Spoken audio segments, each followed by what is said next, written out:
झुके सामने सारे सागर सरिताओं की औकात ही क्या। झुके सामने सारे सागर सरिताओं की बात ही क्या। हिटलर तक ने नमन किया, छुट भइयों की औकात ही क्या। घर में ही नहीं विदेशों में भी सोने से तौला गया जिन्हें, सर्वस्व समर्पण से भी बढ़कर हो सकती है सौगात ही क्या। नेताजी श्रीमद सुभाष चंद्र बोस गीता की ये पंक्तियाँ मेजर डॉक्टर देशराज सिंह ने बहुत सटीक लिखी है नेताजी सुभाष चंद्र बोस के लिए। नेताजी सुभाष चंद्र बोस जिनकी आज हम 128वीं जयंती को पराक्रम दिवस के रूप में मनाने के लिए यहाँ एकत्रित हुए हैं। मैं राम प्रकाश तिवारी, सहायक आचार्य, गणेश शंकर विद्यार्थी पत्रकारिता एवं जनसंचार विभाग, आप सभी का पराक्रम दिवस 2025 के इस पावन अवसर पर हृदय की गहराइयों से स्वागत, अभिनंदन और वंदन करता हूँ। मैं आदरणीय कुलपति महोदय से इस कार्यक्रम को शुरू करने की विधिवत आज्ञा चाहता हूँ। धन्यवाद सर। कार्यक्रम को आगे बढ़ाते हैं और स्वागत है आप सभी का यहाँ पर हमारे कुलपति महोदय का, प्रति कुलपति महोदय नेताजी सुभाष चंद्र बोस पीठ के अध्यक्ष major doctor Deshraj Singh sir का, और सभा में उपस्थित सभी संकायों के डीन, प्राचार्य एवं अन्य साथी शिक्षकगण तथा सभी विद्यार्थियों का बहुत बहुत स्वागत है।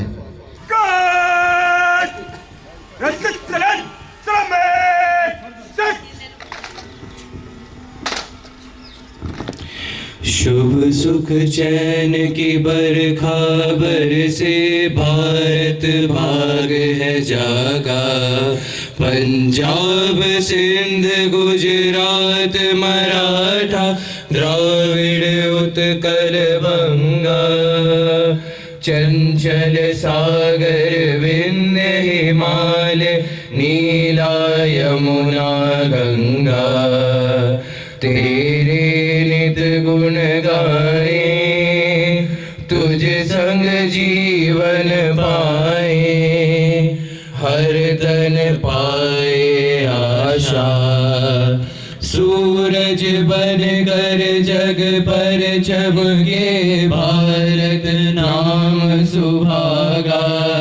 जय हो, जय हो, जय हो, जय जय जय जय हो।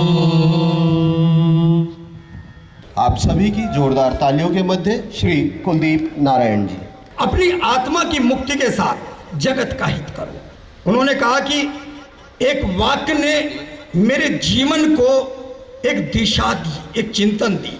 वो विवेकानंद का वाक्य था, वो मैं आपको पढ़ के सुना रहा हूँ। एक विचार लो और उसी विचार को अपना जीवन बनाओ, उसी का चिंतन करो और उसी का स्वप्न देखो और उसी में ही अपना जीवन बिताओ। तुम्हारा मस्तिष्क, स्नायु, शरीर के सर्वांग उसी विचार से पूर्ण रहे। दूसरे सारे विचारों को छोड़ दो, यही सिद्ध होने का एकमात्र उपाय है। ये विचार उन्होंने अपने जीवन में लिया और उन्होंने राष्ट्र सेवा का एक संकल्प लिया। घर में वो 14 भाई बहनों में उनका 9वां स्थान था। माँ उन्हें प्यार से राजा कहती थी और उनका वो पैतृक लोग जो वो उनका जो पैतृक घर था वो बंगाल के एक गांव में था और उसी गांव से ही विवेकानंद का भी परिवार रहता था। तो उनकी जो माँ थी प्रभावती देवी, विवेकानंद उनके रिश्ते में एक चाचा लगते थे। माँ उनको काकू कहती थी। बंगाल में हमारे यहाँ चाचा को काकू कहते हैं। और अक्सर विवेकानंद का उनके यहाँ आना जाना रहता था, लेकिन स्वामी जी रात में आया करते थे, दिन में नहीं आते थे। इस प्रकार उनका जीवन ये आरंभ हुआ। अब मैं उनके जीवन की एक ऐसी घटना बता रहा हूँ कि जिसको कम लोगों को जानकारी है। 1928 में गांधी जी से उनकी पहली एक मुलाकात हुई। गांधी जी अक्सर कहा करते थे कि स्वराज्य की बात, लेकिन सुभाष बाबू ने, उस जमाने में सुभाष बाबू कहे जाते थे, सुभाष बाबू ने उसका विरोध किया। उन्होंने कहा नहीं, हमें स्वराज्य नहीं चाहिए, हमें पूर्ण स्वराज चाहिए। गांधी जी का उसमें जो विचार था उसमें ये था कि सरकार तो भारत की हो, लेकिन जो बाकी जो पूरे अधिकार हों वो केवल ब्रिटिश सरकार के अंतर्गत ही वो स्वराज हो। ये गांधी जी का ऐसा चिंतन था। लेकिन सुभाष जी ने उस बात का विरोध किया और उन्होंने वहीं से ही गांधी जी का और उनका थोड़ा सा मतभेद हुआ। वो था कलकत्ता में कांग्रेस का अधिवेशन के समय। जवाहरलाल नेहरू सुभाष बाबू के बहुत निकट थे, उनके बड़े घनिष्ठ मित्र थे, लेकिन बाद में धीरे धीरे उनका जो विचार था वो सुभाष बाबू से अलग होता चला गया। उनके जीवन की घटना बता रहा हूं। जब वो कांग्रेस के प्रेसिडेंट थे तो उन्होंने भारत का भ्रमण करना आरंभ किया और वो लाहौर भी पहुंचे। लाहौर में जो लाहौर का जो डीएवी कॉलेज था उसका बहुत बड़ा मैदान था, उसमें कई लाख लोग मौजूद थे।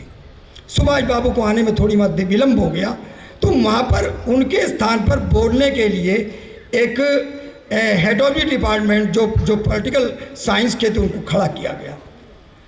लोग शोर मचा रहे थे, भीड़ बहुत ज़्यादा थी और लेकिन उनकी बात जो प्रोफेसर साहब की बात थी वो कोई व्यक्ति ध्यान से नहीं सुन रहा था।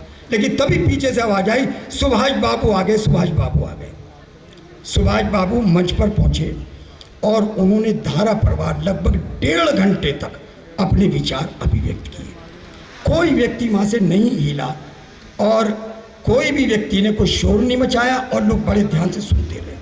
जब वो कार्यक्रम समाप्त हुआ तो उन प्रोफेसर साहब को तो बड़ा गुस्सा आ रहा था क्योंकि उनकी बात को किसी ने सुना नहीं और सुभाष की बात को लगभग लोग 1.5 घंटा तक सुनते रहे। तब उन्होंने उसे एक प्रश्न किया और उसका उत्तर जो उन्होंने दिया वो उत्तर तो सुनने काबिल है। उन्होंने कहा, मैंने गीता में पढ़ा है कि जब कोई व्यक्ति किसी भी बात के लिए पूर्ण समर्पित हो जाता है उस व्यक्ति की वाणी में फोर्स आ जाता है। मैंने आरंभ में जो स्वामी विवेकानंद जी का जो कोटेशन सुनाई थी वो उससे ही समझी। उन्होंने कहा, मैंने स्वामी जी से सीखा कि जो व्यक्ति किसी एक चिंतन के लेकर चलता है उसी में ही वो जीता है, उसी का ही वो स्वप्न देखता है, अंत में उसकी वाणी में फोर्स आ जाता है।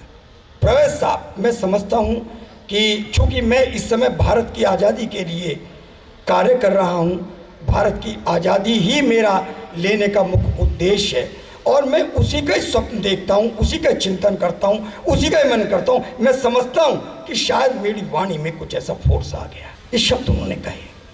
उनके जीवन की इतनी घटनाएं हैं, मुझे बड़ा सौभाग्य है कि जीवन के 50 साल मैं उनके स्वतंत्रता सेनानियों के सानिध्य में रहा। चाहे वो कर्नल A.B. सिंह रहे हों या कर्नल ढिल्लों रहे हों, मेजर आबिद हसन रहे हों, मैंने उनको बड़ी बारीकी से उनके संस्मरणों को सुना है। उनके जीवन की एक घटना आपको मैं और बता रहा हूँ। वो घटना है आइडियोलॉजी के बारे में, उनके विचारों के बारे में। 1945 का समय था, सिंगापुर में थे वो और उस समय वो नेताजी कहे जाने लगे थे। तो एक अमेरिकन पत्रकार ने उनसे पूछा कि नेताजी, आप भारत में किस प्रकार की जो शासन व्यवस्था वो चाहते हैं। उन्होंने कहा, भाई वैसे तो शासन व्यवस्था के लिए अपने जो कांग्रेस का आंदोलन वो चल रहा है और जो उसके नेता हैं वो सब ठीक है, लेकिन उन्होंने कहा नहीं, आप अपने। उन्होंने कहा कि मैं चाहता हूं कि देश में 15 साल तक एक डिक्टेटरशिप लागू हो, तानाशाही। लेकिन वो तानाशाही तो जो मुसोलिनी या हिटलर के वाली ना हो, एक मैनेजमेंट कमेटी बने जो विभिन्न विषयों पर होगी और वो राष्ट्र का पूरा उस पर चिंतन करेंगे और उस नियम को लागू करेंगे। पर उन्होंने कहा कि देश चूंकि लगभग 1000 साल से गुलाम रहा है और उसकी जो पीढ़ी है उसमें गुलामियत की एक छाप आ गई है। मैं चाहता हूं कि 15 साल का जो वो समय होगा उसमें देशभक्ति के विषय में बताया जाएगा और देश व्यक्ति के विषय में ही पूरा आमूल चूल उसमें देश की नीतियां लागू की जाएंगी। उन्होंने कहा कि मैं चूंकि विवेकानंद का फॉलोअर हूं इसलिए मैं आध्यात्मिक समाजवाद की बात चाहता हूं।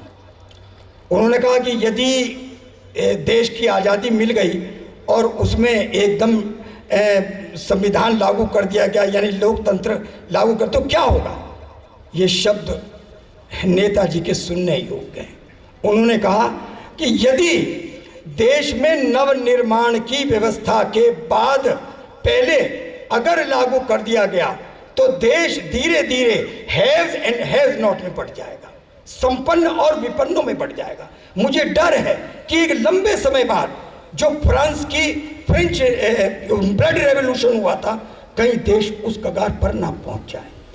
उन्होंने कहा कि जमींदार राजा जो ताल्लुकेदार हैं वो धीरे धीरे सत्ता पर आ जाएंगे और जो बुद्धिजीवी वर्ग है वो धीरे धीरे उससे हटता चला जाएगा।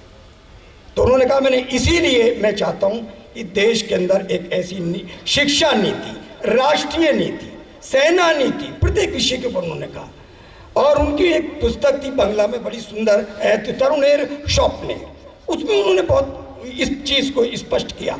एन इंडियन पिलग्रिम, भारतीय स्वाधीनता का इतिहास, उस पर भी उन्होंने लिखा कि राष्ट्र में किस प्रकार की चिंतन और परिकल्पना होनी चाहिए।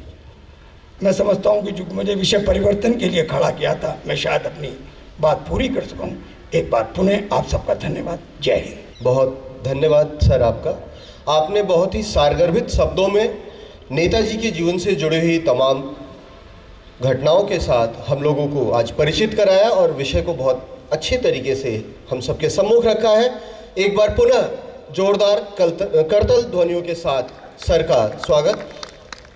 नेताजी पर बोलने के लिए तो हमारे पास कई विद्वान वक्ता मौजूद हैं, लेकिन हमारे विश्वविद्यालय की जो संस्कृति है, जो हमारा ध्येय है, शिक्षा, सेवा, संस्कार और राष्ट्रीयता, ये हमारे विद्यार्थियों में भी परिलक्षित होता है। और इसी का एक उदाहरण प्रस्तुत करने के लिए, अपने भावों को कविता के जरिए प्रस्तुत करने के लिए मैं आवाज़ देना चाहूँगा BA-JNC द्वितीय वर्ष की छात्रा मनीषा कुमारी को। वो मंच पर आए और नेताजी से संबंधित अपनी स्वरचित कविता को सुनाएं। जोरदार तालियों के बीच मनीषा कुमारी। जय हिंद टू वन एंड ऑल। आज मेरी कविता का विषय है वीर सुभाष।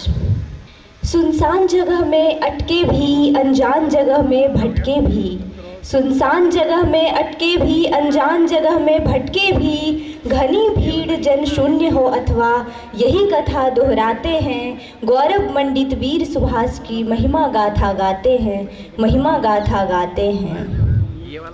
हे वीर सपूत इस मातृभूमि के, हे वीर सपूत इस मातृभूमि के, हम नतमस्तक तेरे आगे हैं, सच्ची श्रद्धा सुमन लिए हम हाथ जोड़ तेरे आगे हैं। राष्ट्र प्रेम की अनुपम शिक्षा, राष्ट्र प्रेम की अनुपम शिक्षा तुझसे पा मुस्काते हैं, गौरव मंडित वीर सुभाष की महिमा गाथा गाते हैं।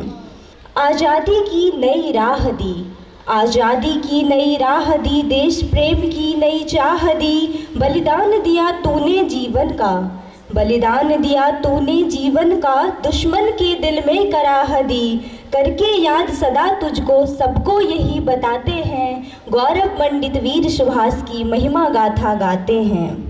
आज़ादी के राह में भी, आज़ादी के राह में भी गद्दारों की भीड़ बड़ी थी, पर उनके आगे मतवाले आज़ाद हिंद की फौज खड़ी थी।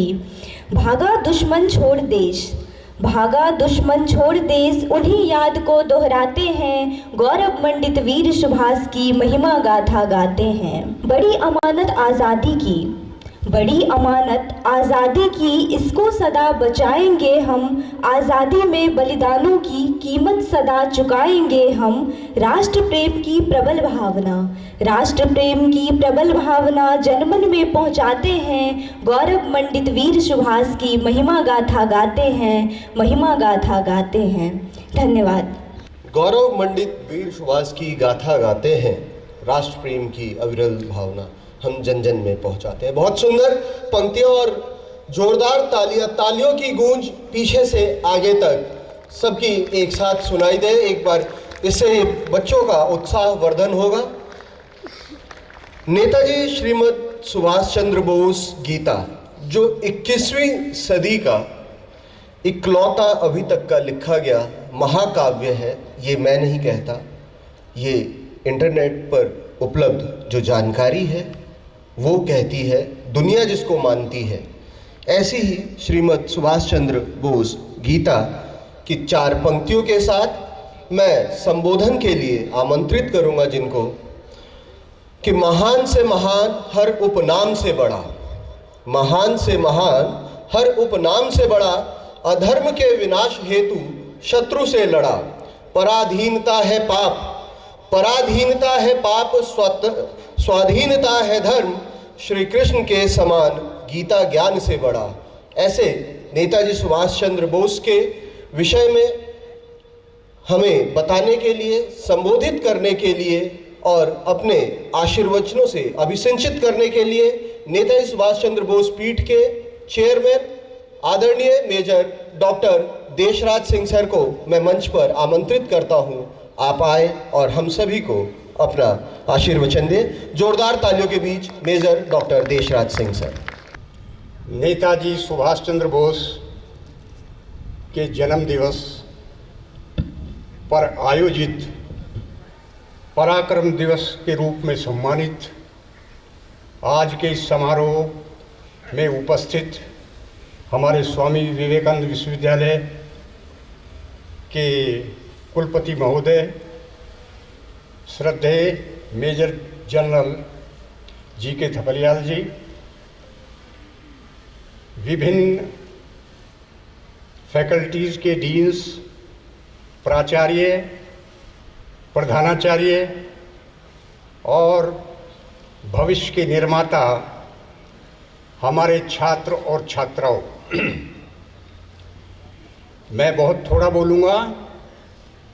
जो आगे विद्वान बैठे हैं, जिनको मैंने संबोधित किया है, वो तो सब जानते हैं, क्योंकि यहाँ तक पहुँचने में बहुत स्वाध्याय का अवसर मिलता है। लेकिन हमारे छात्र इस बात को गर्व एवं गौरव के साथ याद रखें कि आप एक ऐसे विश्वविद्यालय में अध्ययनरत हैं जहाँ से दीक्षांत के बाद आप जिस क्षेत्र में भी प्रवेश करेंगे, आपको इन 2 राष्ट्रीय महान विभूतियों से बड़ी, स्वामी विवेकानंद और नेताजी सुभाष चंद्र बोस, इनसे महान कोई व्यक्तित्व आपके समक्ष अगर कोई दूसरा प्रस्तुत करता है तो उनके समक्ष विजय आपकी ही होगी। मैं केवल विषय पर रहूँगा। पराक्रम दिवस, नेताजी सुभाष चंद्र बोस, अभी तक जिसका हमारे अनाउंसर संचालक महोदय जिस पुस्तक का जिक्र कर रहे हैं, उसका लोकार्पण नहीं हुआ, जिसे विमोचन भी कहते हैं, लोकार्पण भी कहते हैं। लेकिन उससे पहले मेरी स्वयं की समझ में नहीं आ रहा कि उसका प्रचार कैसे प्रारंभ हो गया। मैंने अपने संपूर्ण जीवन में केवल 3 विषयों पर गहन अध्ययन किया है। पहला नेताजी सुभाष चंद्र बोस, दूसरा स्वामी विवेकानंद और तीसरा, वो तो ग्रंथ है केवल, श्रीमद् भगवत गीता। भागवत गीता नहीं, भगवत गीता। भागवत गीता अलग है, भगवत गीता अलग है। भगवत गीता में केवल 700 श्लोक हैं।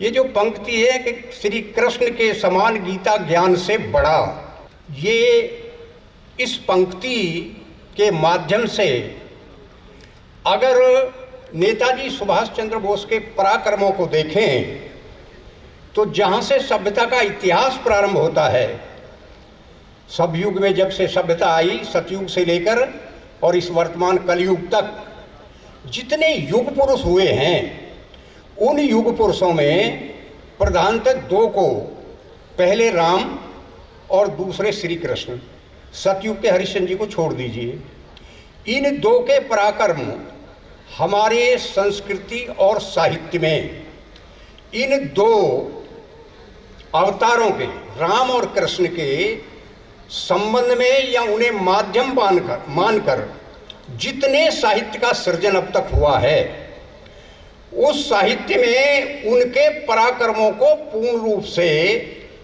गणना करने में जो साहित्यकार हैं या जो लेखक हैं, वो अभी तक उस बिंदु पर नहीं पहुंच पाए जिस शीर्ष बिंदु तक उन्होंने कार्य किए।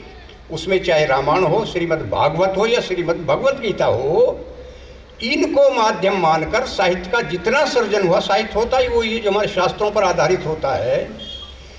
जब हम तुलनात्मक दृष्टि से आते हैं, गंभीरता पूर्वक सोचते हैं, तो नेताजी का कार्य उनकी तुलना में उनसे आगे पहुंच जाता है। ये मैं अवसर भी देता हूं, मैं 2 दिन आता हूं नियम से, मंगलवार और शुक्रवार।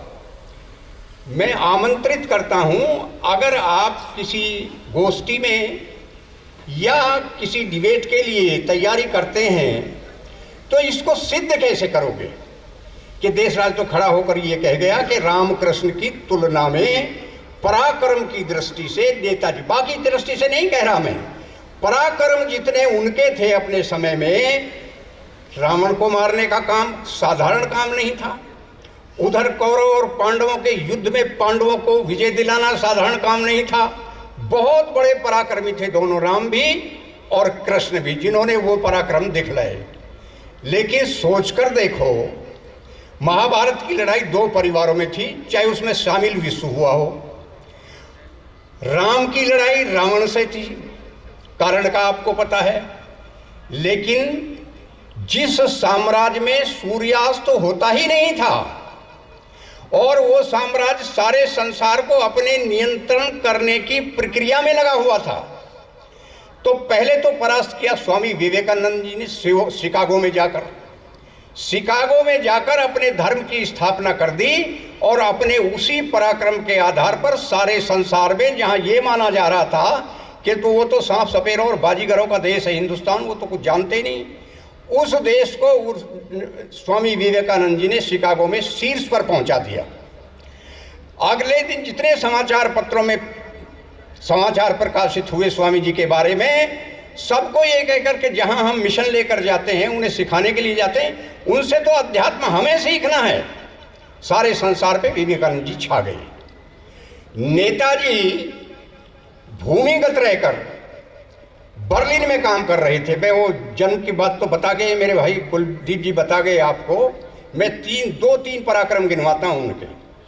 यहां से जब वो अंग्रेजों की आंखों में धूल झोंक कर जर्मन पहुंच जाते हैं और वहां पर अपना कार्य प्रारंभ करते हैं, यहां पर अंग्रेजों ने पूरी कोशिश की, उन्होंने मृत घोषित कर दिया नेताजी को, उनको। लेकिन जो CID थी, अंग्रेजों से चालाक संसार में ना उस समय थे ना इस समय।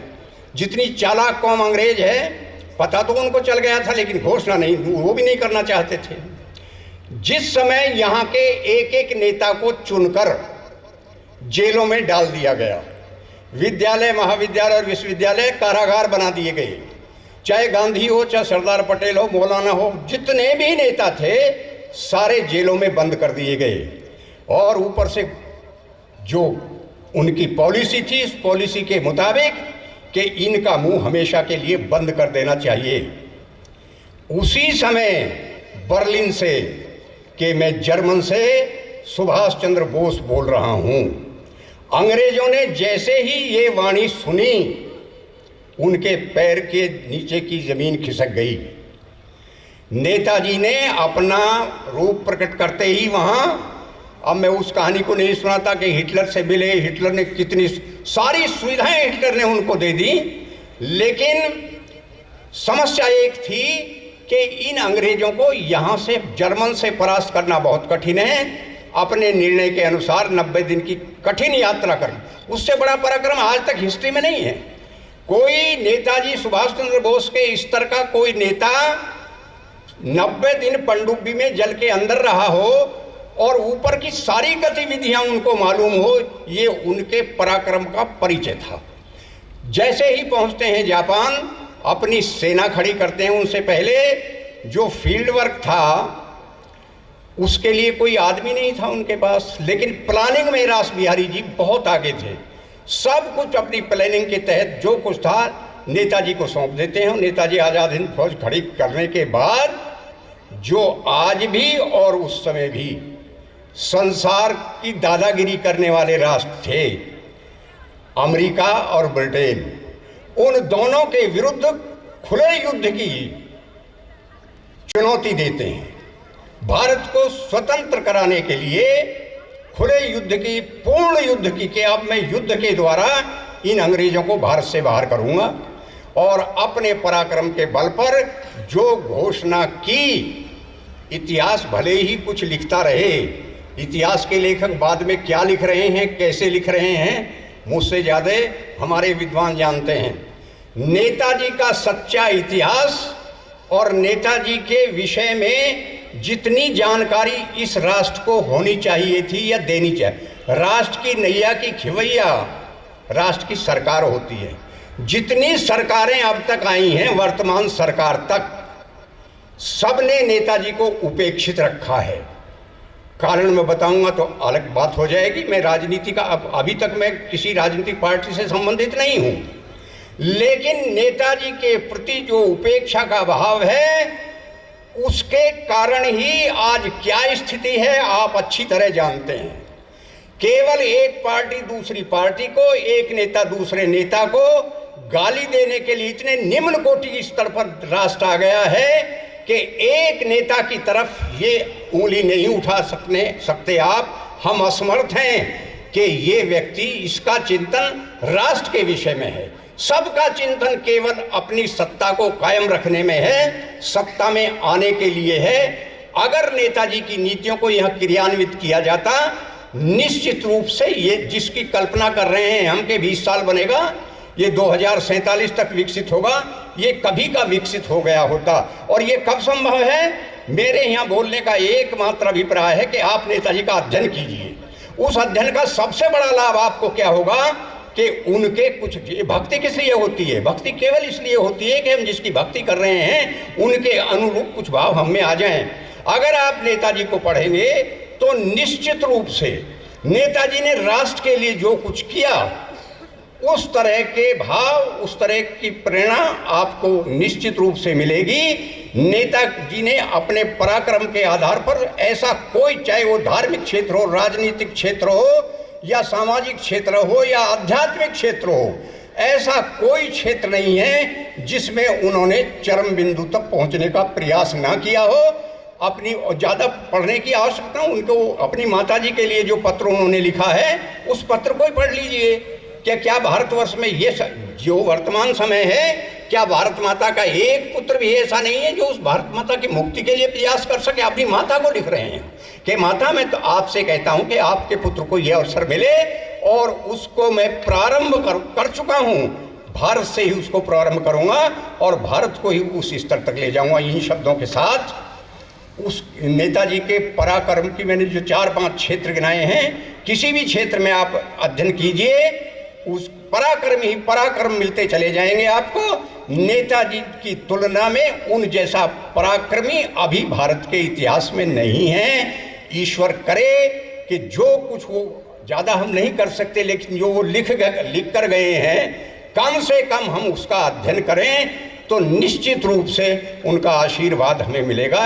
ये राष्ट्र निश्चित रूप से, एक ही कल्पना थी कि पहले मेरा राष्ट्र स्वतंत्र हो और स्वतंत्रता के बाद मेरा राष्ट्र विश्व गुरु बने। ये स्पष्ट लिखा है, उन्होंने अपनी कलम से लिखा है। इन शब्दों के साथ आप लोगों का बहुत बहुत धन्यवाद, आपने मुझे सुना। जय हिंद। बहुत धन्यवाद सर। आपके सम्मुख नेताजी के बारे में कहना सूर्य को दिन में ही दीपक दिखाने के तुल्य होता है। हम सब आभारी हैं आपके, आप हमारे मध्य हैं और आप हमें सदैव नेताजी से जुड़ी हुई नई जानकारी प्रदान करते हैं। एक बार पुनः आपका आभार। कार्यक्रम को आगे बढ़ाते हैं और राष्ट्रभक्ति गीत के लिए मैं हमारे सुभारती परिवार के ही एक सदस्य, स्वच्छता ग्राही, स्वच्छता कर्मी श्री नरेंद्र जी से निवेदन करूंगा वो मंच पर आए और अपने वाणी से एक राष्ट्रभक्ति गीत सुनाए। जोरदार तालियों के बीच श्री नरेंद्र जी। करते हैं वीरों को याद,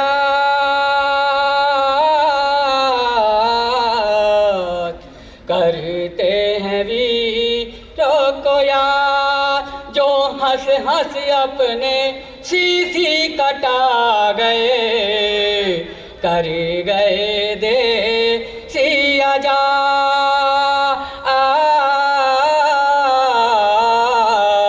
कर गए देसी आजाद। नेताजी सुभाष वीर खुदीराम बोस की, नेताजी सुभाष वीर खुदीराम बोस की, जलियांवाले बाग की भी कहानी है रोज की, कहानी है रोज की, उधम सिंह के जोश की, उधम सिंह के जोश की, सुनाते आज फरियाद, सुनाते आज फरियाद, जो तन मन अपना वतन पर लुटा गए, कर गए देसी आजाद।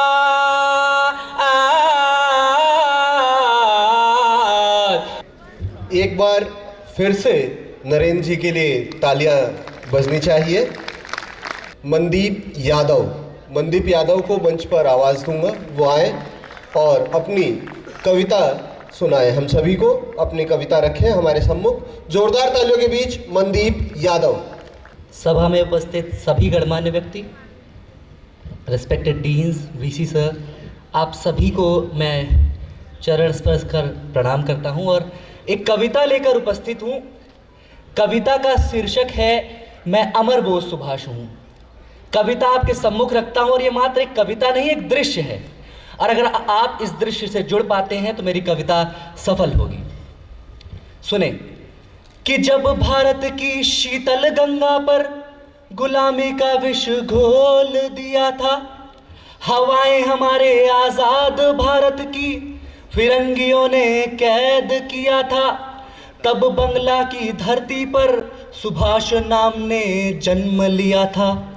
फिरंग हुकूमत चौदिशाई थी, बीमार गरीब लाचार था भारत मेरा, खुशियां सबकी हड़प गई थी, यूं व्यथा देख अपने भारत की संकल्प लिया था उस दिन मैंने जो, विश्व में अब वो गान चला है कि सौगंध मुझे उस मिट्टी की मैं देश नहीं मिटने दूंगा, सौगंध मुझे उस मिट्टी की मैं देश नहीं झुकने दूंगा।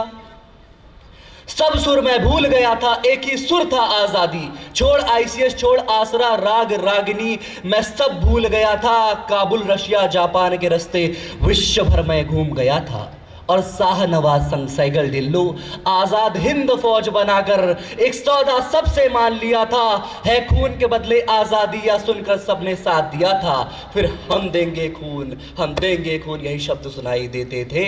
और फिर हिटलर ने ये भी नेताजी कहकर सम्मान दिया था और माउंटबेटन ने भी आज़ादी नेताजी से है यह मान लिया था।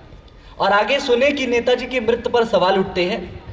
एक छोटी कलम आपसे ये दरख्वास्त कर रही है कि इस चीज़ को इस नज़रिए से देखा जाए कि नेताजी के नज़रिए से लिखने की कोशिश है। सुने कि मृत्यु मेरी कहाँ हुई, स्थान दिनांक विमान कौन सा, इस पुष्टि का क्या हल होगा, सब अनित्य है, सब नश्वर है, ये प्रयास तुम्हारा विफल होगा, इस पे न तुम सवाल करो। मैं अमर बोस सुभाष हूँ, न मनुष्य मैं विचार हूँ, संस्कार हूँ, विश्वास हूँ, मैं अमर बोस सुभाष हूँ, मैं अमर बोस सुभाष हूँ।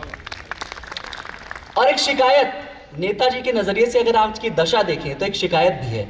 इस कलम ने शिकायत लिखने की प्रयास किया है। आप सुने कि एक स्वप्न जो नेताजी का सपना था कि भारत को विश्व गुरु बनाना, भारत को अव्वल पहुंचाना, तो एक स्वप्न जो हमने देख लिया था भारत को अव्वल बनाने का, दिया रक्त था, प्राण दिया था, नींद दी थी, ख्वाब दिया था, जवानी दी थी, रवानी दी थी, आजाद भारत का स्वाद दिया था, संपूर्ण जीवन का ताज दिया था।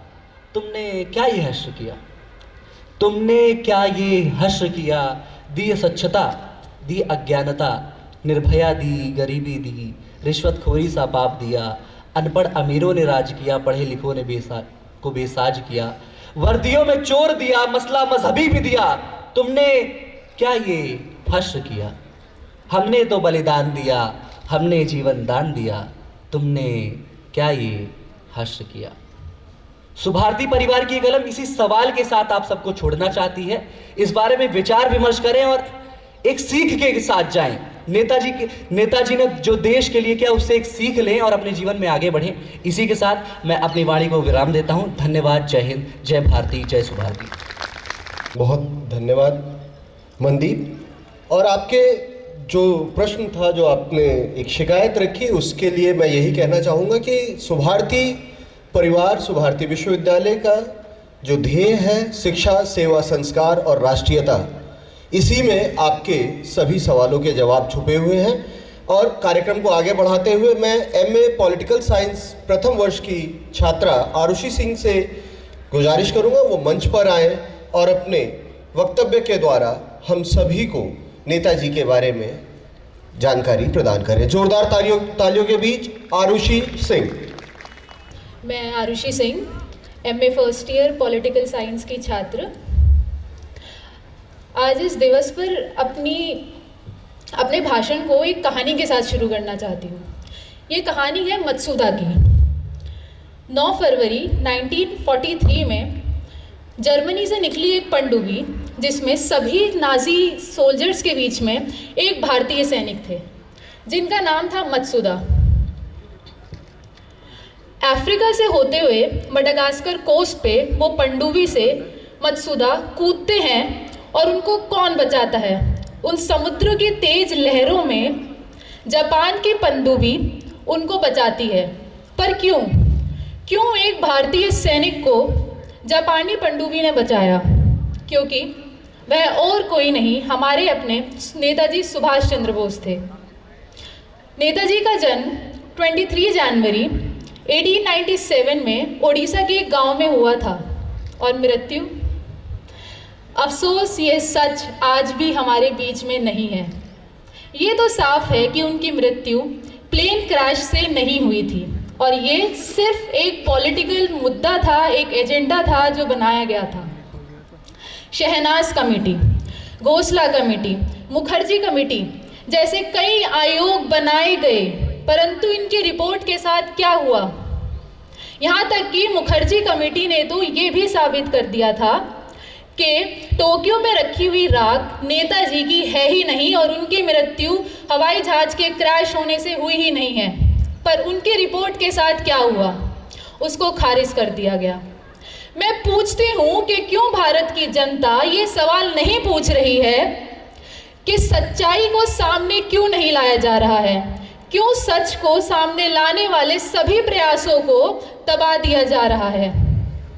जी हाँ, ये वही नेताजी हैं जिन्होंने ICS जैसी साहिबी नौकरी छोड़कर भारत आते हैं और अपना पूरा जीवन भारत की स्वतंत्रता के लिए न्यौछावर कर देते हैं। यह कांग्रेस के प्रेसिडेंट भी बनते हैं और 1943 में दिए गए बंगाल के हाउस अरेस्ट से बच निकलते हैं और 15 दिन में यह जर्मनी पहुंचते हैं। वहां पर ये हिटलर की मदद मांगते हैं, पर हिटलर इनकी मदद तो क्या ही करते, इनको ठुकरा देते हैं और भारत में चल रहे स्वतंत्रता के संघर्ष को एशियाटिक जगलर का नाम देते हैं। नेताजी ठान लेते हैं चाहे देश के चाहे दुनिया के किसी भी कोने में जाकर मदद क्यों ना मांगनी पड़े, वह नहीं रुकेंगे। एडम वॉन्स जर्मनी के एडमिनिस्ट्रेटर इनकी मदद करते हैं और वह जर्मनी में ही फ्री इंडिया सेंटर स्थापित करते हैं। वहाँ पे वह ऐतिहासिक निर्णय लेते हैं। 6 ऐतिहासिक निर्णय होते हैं वो, जिसमें से 3 मैं आपके सामने रखना चाहूँगी। सबसे पहला कि भारतीय स्वतंत्रता का प्रतीक हमारा तिरंगा झंडा होगा, जन गण मन हमारा राष्ट्रीय गान होगा और इस आंदोलन का नाम आज़ाद हिंद होगा। वह यहाँ ही नहीं रुकते हैं, वह पनडुब्बी की मदद से जापान पहुँचते हैं और जापान में पहुंचकर वह सबसे पहले INA का गठन करते हैं। INA के गठन में वह मलेशिया, बर्मा और जापान में कैद सिपाहियों को ही अपनी सेना में भर्ती करते हैं। और इतिहास गवाह है, सनातनी होने के बाद भी उन्होंने कभी भेदभाव नहीं किया, फिर चाहे वो फौज में भर्ती हो या किसी को ऊंचा पद देना हो। वह धर्म की राजनीति के सख्त खिलाफ थे। वह 1943 में अंडमान निकोबार आइलैंड को सबसे पहला स्वतंत्र भारतीय राज्य घोषित करते हैं और वहाँ पे सबसे पहली बार तिरंगा लहराया जाता है। नेताजी जैसे महान हस्ती जिनका हमारी स्वतंत्रता में इतना बड़ा योगदान था, उनकी INA जिन्होंने हमें स्वतंत्रता दिलाने में इतनी मदद करी थी, मैं आप सभी को बता दूं 1943 में ही इंडियन नेवल म्यूटिनी जो कि कोस्टल एरियाज़ में चल रही थी, जलियांवाला बाग, इन सब में गोलियां चलाई किसने? हमारे अपने भारतीयों ने हमारे खिलाफ गोलियां चलाई। अंग्रेज़ों ने बस आदेश दिया था और गोलियां चलाई हैं भारतीयों ने। और आज आज़ाद भारत में उन लोगों का क्या हुआ? जलियांवाला बाग में जिन लोगों ने गोलियां चलाई हैं उनको पेंशनों से नवाजा गया है, उनको ऊंची पदों से नवाजा गया है, और वहीं INA को वह दर्जा, वह सम्मान मिला ही नहीं जिनके वो हकदार थे। आज भी NCERT की किताबों में महात्मा गांधी पर तो चैप्टर हैं, पर उनके सबसे बड़े आलोचक नेताजी सुभाष चंद्र बोस पर क्यों नहीं? और ये सवाल आज की जनता क्यों नहीं पूछ रही है? आज के दौर में जहां सत्ता ही एकमात्र मुद्रा है, सत्ता के लिए लोग लड़ रहे हैं, संघर्ष कर रहे हैं, ना रुक रहे हैं, ना बचाव कर रहे हैं, बस लड़े जा रहे हैं। क्या वहां पे हमारा धर्म नहीं है कि हम कर्तव्य धर्म निभाएं? कर्तव्य धर्म ही एकमात्र कर्म है जो कि सुभाष चंद्र बोस जी ने हमें दिया है, और हमारी भविष्य पीढ़ी को ये समझना चाहिए। आज इस मंच पे मैं पूरे गौरव के साथ ये कहती हूँ कि I am proud to say myself, to see myself walk on the path of Subhash Chandra Bose, और मैं ऐलान करती हूँ कि हाँ, मैं एक नेतावाद हूँ। धन्यवाद। बहुत सुंदर आरुषि, आपने बहुत अच्छे से अपनी बात रखी, और ये बताता है कि सुभारती परिवार में शिक्षा, सेवा, संस्कार और राष्ट्रीयता किस प्रकार से विद्यार्थियों में और परिवार के जो हम सभी सदस्य हैं, शिक्षक और गैर शिक्षण कर्मचारी, सभी में किस प्रकार से प्रतिपादित की जा रही है और प्रस्फुटित हो रही है।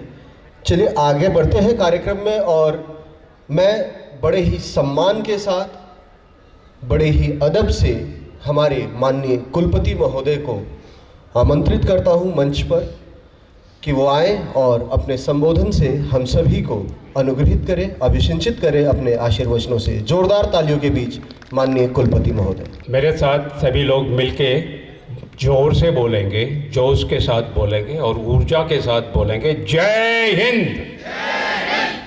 सुभारती विश्वविद्यालय द्वारा आयोजित पराक्रम दिवस के अवसर पर उपस्थित आज के हमारे मेहमान मेजर हमेशा सुभाष चंद्र बोस के बारे में बोलते हैं, और आज भी उन्होंने बहुत अच्छी अपनी बातें कही। और सुभाष चंद्र बोस के बारे में वो जो बुक जिसका कि अभी तक विमोचन नहीं हुआ है और बहुत शीघ्र विमोचन हो जाएगा, मैं उम्मीद करता हूँ कि वो बुक किताब आप तक बहुत जल्दी पहुँचेगी।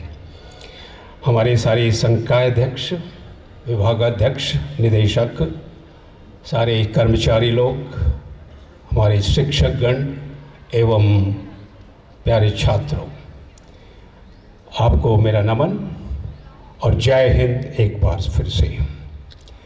मुझे बहुत खुशी हुई आज अपने दो विद्यार्थियों को सुन करके। इससे पहले आप मेरे से पहले आरुषि नहीं और उससे पहले मनदीप नहीं, उन्होंने सुभाष चंद्र बोस के बारे में तो बताया, बट उन्होंने कुछ प्रश्न भी पूछे, और ये प्रश्न पूछने की आदत बहुत अच्छी है, बट स्पेशली हमारे युवाओं में आपको प्रश्न पूछना बहुत ज़रूरी है। वो केवल अपने इतिहास से परिचित ही नहीं है, सही इतिहास से परिचित ही नहीं है, बल्कि प्रश्न भी पूछ रही हैं आज समाज से, प्रश्न भी पूछ रहे हैं आज की गवर्नेंस से कि ऐसा आखिर क्यों हुआ, क्यों हमें सही इतिहास नहीं पढ़ाया गया। हमें इतिहास की वो चीज़ें आज अलग तरीके से सुनने को मिलती है, पढ़ने को मिलती है, जो कि हमें NCERT की बुक्स में नहीं पढ़ाया गया। इसका कारण क्या है? और इसका कारण जो भी हो, बट जो भी हमारी आने वाली सरकारें हैं और जो भी सरकार है उनको इनका जवाब ज़रूर देना चाहिए। और ये जो लक्षण हैं हमारे विद्यार्थियों के ऊपर, ये मैं समझता हूँ कि बहुत अच्छी बात है, ये होना चाहिए। और इसको देखते हुए सुभारती विश्वविद्यालय की जो कल्पना हमारे संस्थापक महोदय डॉक्टर अतुल कृष्ण की थी कि देश में हम ऐसे नागरिक तैयार करेंगे जो कि केवल शिक्षा के क्षेत्र में ही आगे न बढ़ें, बल्कि एक शिक्षा के साथ सेवा भाव के साथ भी रहें, उनके अंदर संस्कार हों और वो राष्ट्र के प्रति वफादार हों। ऐसे नागरिक हम तैयार करेंगे और मुझे उम्मीद है कि स्वामी विवेकानंद विश्वविद्यालय इस कार्य में ज़रूर सफल होगा और मुझे आसार भी नज़र आ रहे हैं कि हम सफल होंगे। उससे पहले कुलदीप जी ने कहा और फिर मेजर साहब ने भी कहा कि हमारे सुभाष चंद्र बोस नेताजी को बहुत अच्छी एक परवरिश मिली थी, एक बहुत अच्छे परिवार में पैदा हुए थे, बहुत एजुकेटेड परिवार था। माता बहुत एक धार्मिक प्रवृत्ति की थी। उस परिवार से उठते हुए उन्हें कॉन्वेंट में एजुकेशन मिली और प्रेसिडेंसी कॉलेज से उन्हें ग्रेजुएशन करने का मौका मिला। उनके पास सब कुछ था, वो चाहते तो ICS की परीक्षा भी पास कर ली, बहुत अच्छी तरह से वो अंग्रेज़ों के साथ नौकरी कर सकते थे और बड़े ब्राउन साहिब बन करके चला सकते थे, बट उन्होंने ये सब नहीं किया। उन्होंने देश को, अपना जीवन देश के लिए समर्पित कर दिया। तो क्यों किया, कैसे हुआ, उसके पीछे उनकी परवरिश कैसी थी और ये कहाँ से उनके दिमाग में ऐसा भाव आया।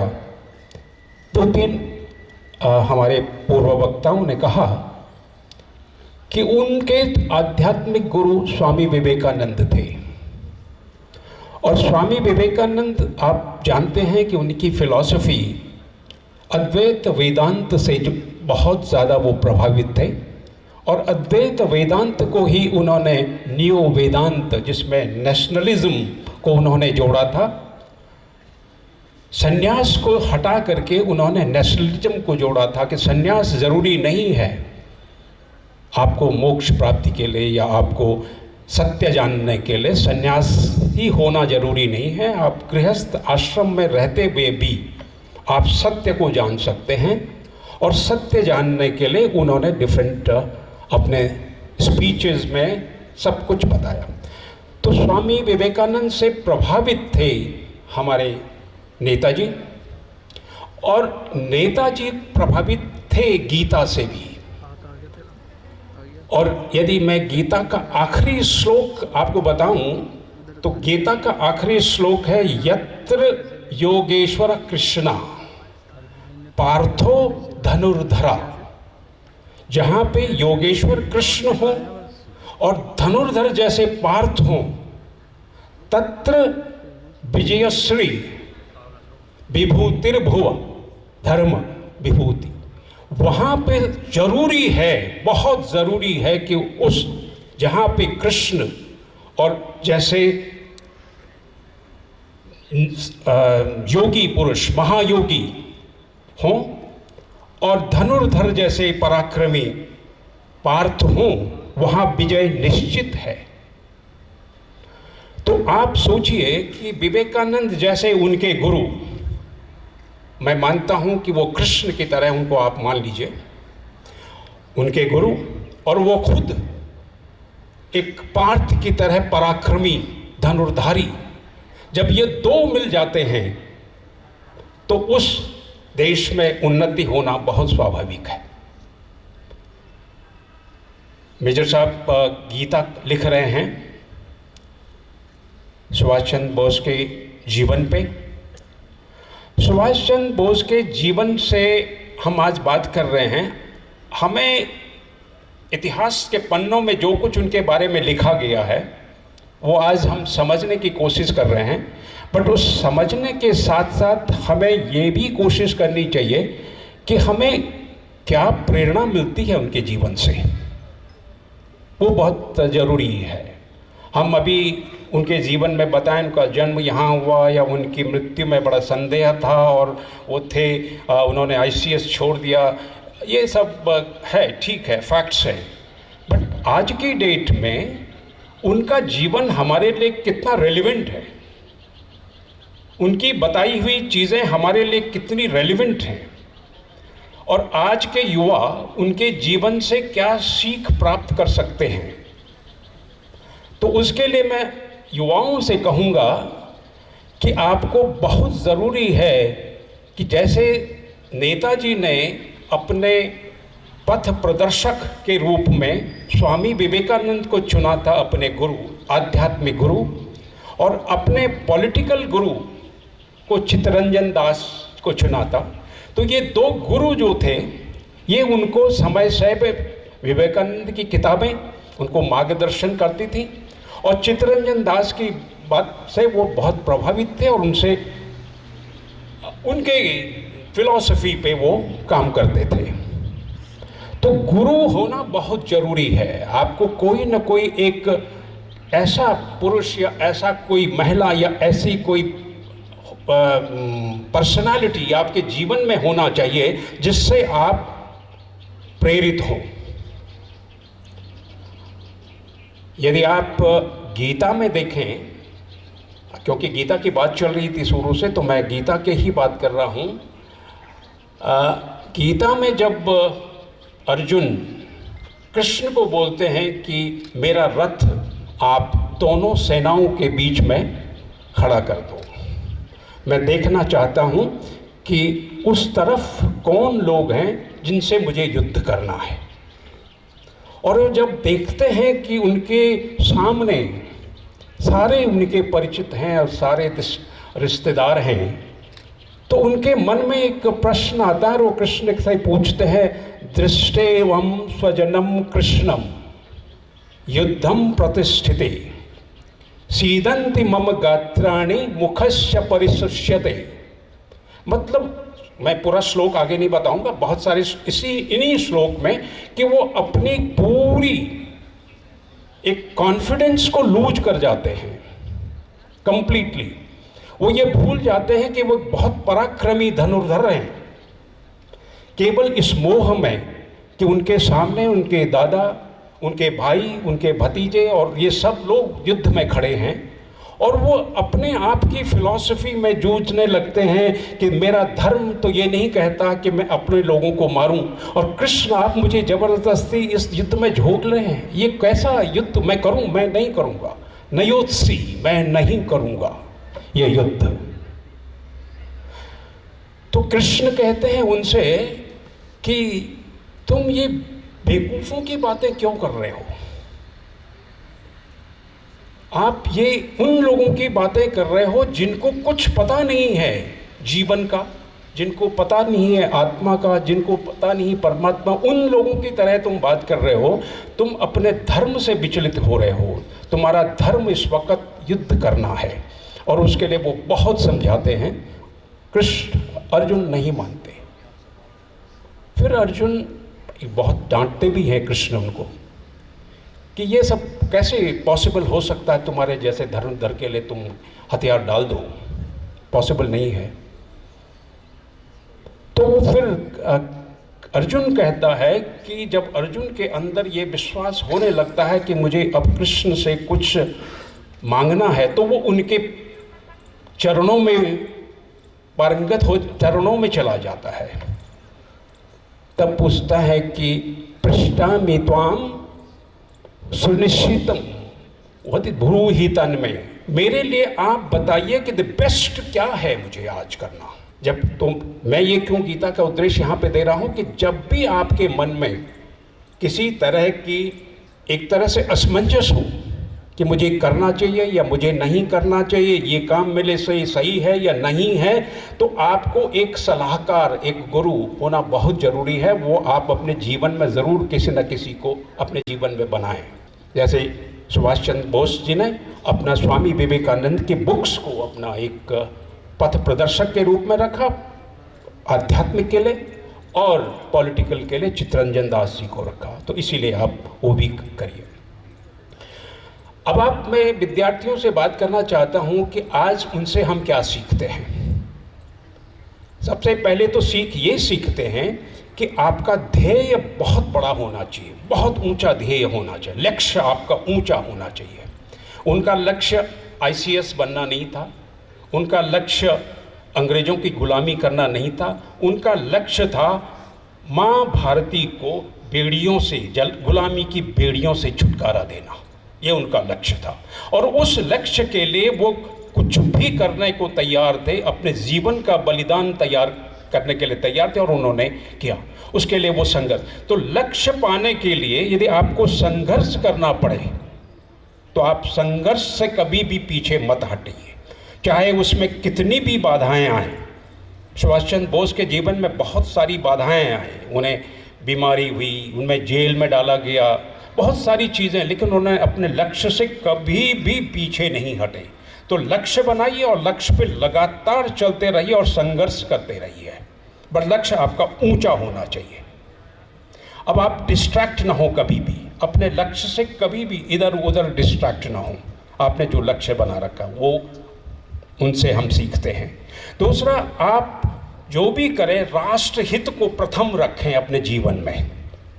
जो भी हम करें ये सोचें कि ये काम जो मैं कर रहा हूँ या मैं कर रही हूँ, इसमें राष्ट्र हित है या राष्ट्र का अहित है। और राष्ट्र का क्या मतलब है? राष्ट्र तो पूरा देश है भारत।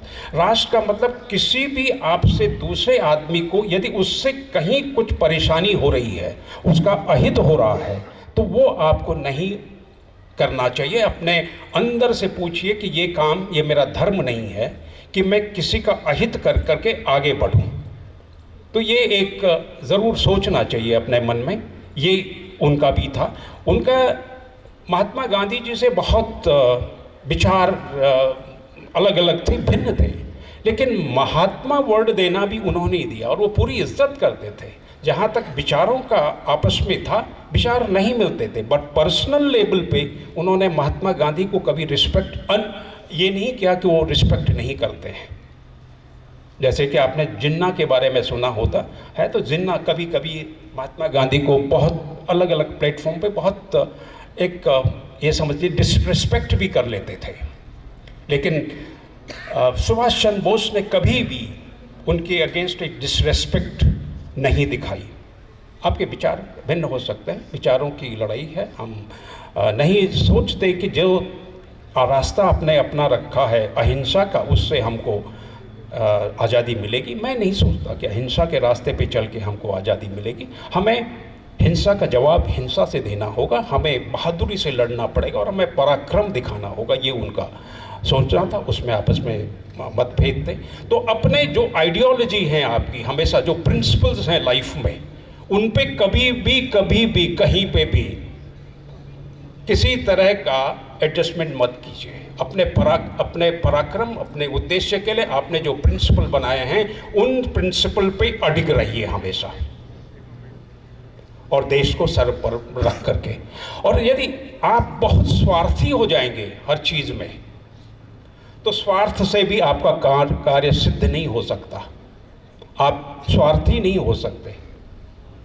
आपको परमार्थ के लिए काम करना होगा, दूसरों के अर्थ के लिए मन में सोचना होगा कि ये मैं क्या करूँ। मैं विद्यार्थियों के लिए सोच रहा हूँ, बात कर रहा हूँ, कुछ ना कुछ यदि 10% भी जो मैं बोल रहा हूँ उसके आप सोचें और उसके विचार जा कर के विचार करें, तो आप सोचेंगे कि आप एक अपना रास्ता चुनेंगे कि मेरा रास्ता क्या है, मुझे किस रास्ते से चुनना है। और जो भी लाइफ में मेरे डिस्ट्रैक्शन है, जिस तरह के भी डिस्ट्रैक्शंस लाइफ में आते हैं, मुझे अपने लक्ष्य से थोड़ा सा इधर उधर निकाल रहे हैं। क्योंकि मैं देख रहा हूँ अपने पिछले 3 साल के दौरान मैंने देखा कि हमारे कुछ बच्चे बहुत नशीले पदार्थों के उसमें भी कभी कभी आ जाते हैं। कुछ कुछ बच्चे ऐसे हैं कि वो जो हमारा जो इंटरनेट है या जो मीडिया है उसके तौर पे अपने रास्ते से भटक जाते हैं। और ये भटकने की आदत से आप समझते हैं तो गीता में इसके बारे में कहा है, ध्यावतो विषयानुपुंसः। भाई आप विषयों, अपनी इंद्रियों की सेटिस्फाई करने के लिए उसी के बारे में सोचते हैं तो आपको उनसे लगाव हो जाता है। संगस्तप जायते, आपको उनसे लगाव हो जाता है जब आप सोचते रहते हैं अपनी इंद्रियां मतलब आपकी टेस्ट से इंद्रियां हो सकती है, बहुत अच्छे खाने के बारे में आप सोच रहे हो। आपकी स्पर्श इंद्रियां, आप सोच रहे हैं कि जो कामेंद्रियां हैं आपकी है उसको सेटिस्फाई करने के लिए आप कोई लिटरेचर पढ़ रहे हो, वल्गर लिटरेचर पढ़ रहे हो या वल्गर वीडियोस देख रहे हो, तो ये सब चीज़ें आपको एक डिस्ट्रैक्ट कर रही हैं दूसरी तरफ, या आप अपने एक मज़े के लिए नशे का इस्तेमाल कर रहे हो, तो ये सब चीज़ें उससे आपकी एक पैदा हो जाती है। ध्यावतो विषयो संघास्तुप जायते, संघास्त जायते क्रोधा। और जब आपको ये जब इच्छा पूरी नहीं हो पाती, जब आप अटैच हो जाते हैं किसी चीज़ से और वो जब पूरी नहीं होती है तो आपको क्रोध आने लगता है, एक गुस्सा आने लगता है, मन में एक गुस्सा पैदा हो जाता है। क्रोधात् जायते, क्रोध से क्या होता है फिर? विस्मृति। जब क्रोध आता है तो आपका जीवन वो ये समझ नहीं पाता है कि मेरे लिए क्या सही है और क्या गलत। आप विस्मित, आप भूल जाते हैं अपने पाथ को, अपने रास्तों को भूल जाते हैं। विस्मृति भ्रंशात्, जब विस्मृति भ्रंश हो जाती है तब क्या होता है? आप बिल्कुल ही एकदम आपकी बुद्धि का नाश हो जाता है। एंड बुद्धि नाश होने से आपका सर्वनाश एकदम जरूरी है। तो आप छोटी सी चीज से शुरुआत होती है, दिमाग में एक सोच, उस सोच से आपका क्या क्या शुरू होता है ये गीता में आप जरूर पढ़िएगा। इन श्लोक को पढ़िए और उस श्लोक से सीखिए कि हम अपने जीवन में कैसे आदर्शों को लें और किन आदर्शों पे आगे बढ़ते रहें। और ज़रूर हमारी जो लिटरेचर है, गीता है और सुभाष चंद्र बोस हैं, स्वामी विवेकानंद है, इनके लिटरेचर को पढ़िए। तो आप जो आज के ज़माने के लिटरेचर हैं, मैं डायरेक्टली नहीं कह रहा हूँ, बहुत सारे लिटरेचर आपके पास सोशल मीडिया के थ्रू आते रहते हैं और आप उसमें बहुत अटैच हो जाते हो। और जब अटैच हो जाते हो तो आप डिफरेंट तरह की आदतों में निकल आते हो और वो आदतें आपको बिल्कुल बर्बाद कर देती है, आपको आपका जीवन का जो उद्देश्य से उसके भटका देती है। तो सुभाष चंद्र बोस के जीवन से हमें ये सीखना है। आज इसका मकसद यही है, हम क्यों उनके जीवन, आज उनके जीवन दिन को क्यों मनाते हैं, जन्मदिन को क्यों मनाते हैं, ताकि हम उनके जीवन से सीखें और हम उन्हीं की तरह पराक्रमी बने, देशभक्त बने, ईमानदार बने, स्वाभिमानी बने। तो ये हमारा उद्देश्य होना चाहिए। हम इस बारे में ज़रूर हमें काम करना चाहिए। तो मैं अपनी बात को यहीं ख़त्म करूंगा और आप सभी लोगों को बहुत बहुत धन्यवाद दूंगा कि आपने मेरी बात बहुत पेशेंस से सुनी। और डिपार्टमेंट ऑफ जर्नलिज्म को बहुत बहुत धन्यवाद देता हूं कि उन्होंने ये बहुत अच्छी तरह से मनाया। और जितने भी हमारे स्टूडेंट्स हैं, मैं उनको बहुत बहुत धन्यवाद, मुबारकबाद देता हूं कि केवल आप अपने तक ही सीमित रहें, इस तरह की भावनाएं अपने और फ्रेंड्स को तक भी बढ़ाएं। और सुभारती का जो ये एक लक्ष्य है, एक वेल राउंडेड सिटीजन, हमारी जो बेस्ट प्रैक्टिसेस में मिशन स्टेटमेंट है कि हमें एक वेल राउंडेड सिटीजन क्रिएट करना है, उसमें मदद करें। जय हिंद, थैंक यू। मैं माननीय कुलपति महोदय से निवेदन करूंगा कि आप मंच पर रहें।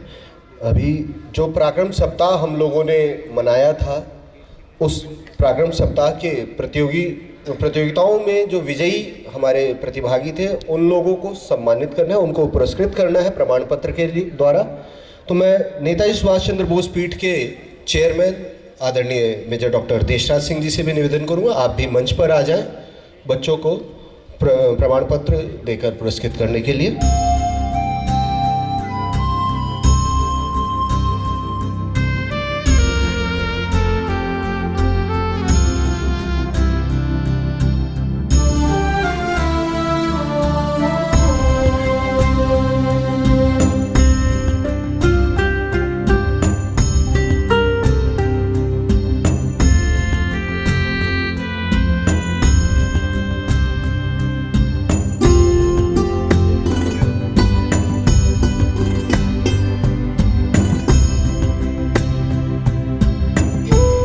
सड़क पर वाहन चलाने से पहले सभी सुरक्षा संबंधी बातों का ध्यान रखूंगा। यातायात नियमों का हमेशा खुद और अपने परिजनों से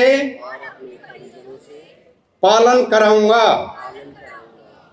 दो पहिया वाहन चलाते समय सीट बेल्ट लगाऊंगा।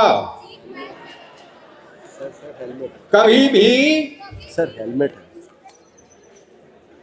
शराब पीकर गाड़ी नहीं चलाऊंगा। दो पहिया वाहन चलाते समय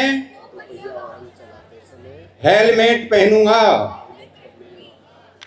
वाहन चलाते समय कभी भी मोबाइल फोन पर बात नहीं करूंगा। मैं हमेशा एम्बुलेंस और फायर ब्रिगेड गाड़ियों का पहले जाने के लिए रास्ता दूंगा। सड़क दुर्घटना पीड़ितों की मदद करने के लिए सदैव तत्पर रहूंगा। जय हिंद। सभी इस प्रांगण में सुबह से उपस्थित हैं। महज 5 मिनट के लिए आप रुक जाएं। महज 5 मिनट के लिए आपने जो कार्यक्रम में अपना इतना लंबे समय दिया है तो आपके लिए धन्यवाद तो बनता है। मैं डॉक्टर प्रीति नेताजी सुभाष चंद्र बोस पीठ एवं पत्रकारिता विभाग की ओर से आप सभी का धन्यवाद करती हूँ। सर्वप्रथम आज के इस कार्यक्रम में जिनका धन्यवाद मैं करना चाहती हूँ वो है हमारे माननीय कुलपति महोदय, जो कि हमारे लिए पथ प्रदर्शक रहे हैं। सर ने हमें कहा कि आप केवल पराक्रम दिवस क्यों मनाते हैं, आप पराक्रम सप्ताह बनाइए। उन्होंने जो हमें पथ दिखाया उस पथ पर चलने का हम प्रत्येक वर्ष प्रयास करते हैं। साथ ही मैं हमारे फाउंडर सर का भी धन्यवाद करती हूँ कि वो हमें ऐसी शख्सियतों से रूबरू कराने का मौका देते हैं, हमें ऐसे मौके देते हैं कि हम अपने छात्र छात्राओं में शिक्षा, सेवा, संस्कार और राष्ट्रीयता को रोपित कर सकें। साथ ही मैं आज के इस कार्यक्रम में उपस्थित आदरणीय प्रो वीसी सर का भी धन्यवाद करती हूँ कि सर ने अपना बेशकीमती समय निकाला और इस कार्यक्रम में उपस्थित हुए। आज के इस कार्यक्रम में उपस्थित रजिस्ट्रार सर का भी मैं बहुत बहुत धन्यवाद करती हूँ कि सर आप इस कार्यक्रम में उपस्थित रहे। साथ ही हमारे साथ कार्यक्रम में उपस्थित और हमारे चेयरमैन डॉक्टर देशराज सर का भी मैं धन्यवाद करती हूँ कि इस तरह के कार्यक्रम में जो मोरल सपोर्ट हमें सर की तरफ से मिलता है वो बहुत ही सराहनीय है। आज के इस कार्यक्रम में हमारे बीच डायरेक्टर रिसर्च अमर गर्ग जी हैं, उनका भी मैं बहुत बहुत धन्यवाद करती हूँ। साथ ही विभिन्न विभागों और संकायों से हमारे बीच संकाय अध्यक्ष हैं, आपका बहुत बहुत धन्यवाद कि आप इस कार्यक्रम में उपस्थित हुए और हमारे छात्र छात्राओं को भी आपने उत्साहित किया। आज के युवा जब नेताजी के जीवन को आत्मसात करते हैं और अपनी लेखनी से शब्दों को बयां करते हैं तो हृदय से बहुत ही अच्छा महसूस होता है। तो उन सभी छात्र एवं छात्राओं का धन्यवाद जिन्होंने पराक्रम सप्ताह में प्रतिभाग किया और आज इस मंच पर अपनी वाणी से हम सभी को जागृत करने का प्रयास किया। साथ ही मैं एनसीसी के जो हमारे छात्र एवं छात्राएं हैं जो हमेशा कार्यक्रमों में उपस्थित रहते हैं और कार्यक्रम की गरिमा बढ़ाते हैं, उनका भी मैं धन्यवाद करती हूँ। एनएसएस के छात्र एवं छात्राओं का भी मैं बहुत बहुत धन्यवाद करती हूँ। साथ ही हमारे सिक्योरिटी ऑफिसर्स और सिक्योरिटी जो गार्ड के समय यहाँ उपस्थित थे उनका भी बहुत बहुत धन्यवाद। साथ ही सुभारती इंस्टीट्यूट ऑफ लॉ का भी बहुत बहुत धन्यवाद कि वो हमेशा हमारे कार्यक्रमों में हमारा सहयोग करते हैं। और हमारे साथ उपस्थित ललित कला संकाय के छात्र छात्राओं का बहुत बहुत धन्यवाद कि वो अपनी मधुर वाणी से इस प्रांगण को गुंजायमान कर देते हैं। साथ ही हमारे नेताजी सुभाष चंद्र बोस चेयर से अशोक सर का भी मैं बहुत बहुत धन्यवाद करती हूँ कि वो सदैव तत्पर रहते हैं कि हमारे जो कार्यक्रम है वो अच्छे से हो जाएं। मेरे साथ विभाग में उपस्थित जो हमारे शिक्षक गण हैं, शिकेत जी, राम प्रकाश तिवारी जी, शैली जी, मैं उनका बहुत बहुत धन्यवाद करती हूँ कि आपने इस कार्यक्रम को सफल बनाने में बहुत मदद की। और आज के इस कार्यक्रम में उपस्थित जो छात्र एवं छात्राएं हैं उनका भी बहुत बहुत धन्यवाद। और जो हमारे फैकल्टी मेंबर्स हैं जो हमेशा स्टूडेंट्स को मोटिवेट करते हैं, उनका नाम मैंने बाद में इसलिए रखा क्योंकि उनको धन्यवाद देना बहुत आवश्यक है, क्योंकि अगर शिक्षकगण नहीं छात्रों को उत्साहित करेंगे तो हमारे शिक्षकों का जीवन, जो हमारे छात्र हैं उनका जीवन अच्छा नहीं हो पाएगा। तो मैं आप सभी की बहुत बहुत आभारी हूँ कि आप छात्रों को प्रोत्साहित करते हैं कि वो पराक्रम सप्ताह जैसे कार्यक्रमों में प्रतिभाग करें। और हमारे जो कैमरा टीम है आईटी से, मैं उनका भी बहुत बहुत धन्यवाद करती हूँ कि हमारे विश्वविद्यालय के कार्यक्रमों को वो विश्व पटल पर पहुंचा रहे हैं। आपका भी बहुत बहुत धन्यवाद। और अगर कोई छूट गया है तो मैं उनको भी धन्यवाद करती हूँ, क्योंकि हमारा कार्यक्रम आप लोगों के बिना सफल नहीं हो सकता था। बहुत बहुत धन्यवाद। जय हिंद, जय सुभाष। वंदे मातरम, वंदे मातरम, सुजलां सुफलां मलयज शीतलां शस्य श्यामलां मातरं वन्दे मातरं, वन्दे मातरं। शुभ्रज्योत्स्नां पुलकितयामिनी फुल्लकुसुमित द्रुमदलशोभिनी सुहासिनी सुमधुरभाषिणी सुखदां वरदां मातरं वन्दे मातरं, वन्दे मातरं, वन्दे मातरम्।